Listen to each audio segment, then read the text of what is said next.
வணக்கம். பல நேரங்கள்ல உங்களுக்கு நெறைய பேருக்கு நெறைய நல்லது பண்ணணும் அப்டின்ற ஒரு எண்ணம் இருக்கலாம். ஆனா, அது நல்லதை பண்ணுவதற்கு ஏற்ற போதிய செல்வம் உங்ககிட்ட இல்லாம இருக்கலாம். பிரச்சனையே கிடையாது. வள்ளுவர் என்ன சொல்றாரு தெரியுமா?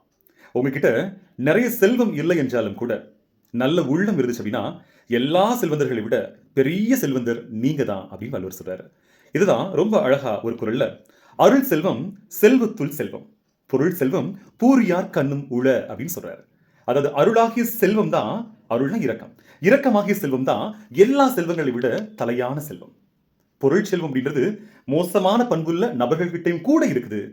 அதாவது பொருள் செல்வம் அப்படின்றது நல்லவங்க கிட்ட மட்டும் இல்ல, நல்ல பண்புகள் இல்லாதவங்க கிட்டயும் கூட இருக்குது. ஆனா அருள் செல்வம், இரக்கம் என்கின்ற அந்த செல்வமானது நல்லவர்கள் கிட்ட மட்டும் தான் இருக்கும்.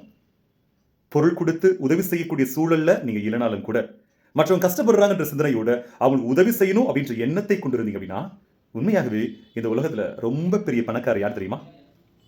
நீங்க தான். நன்றி.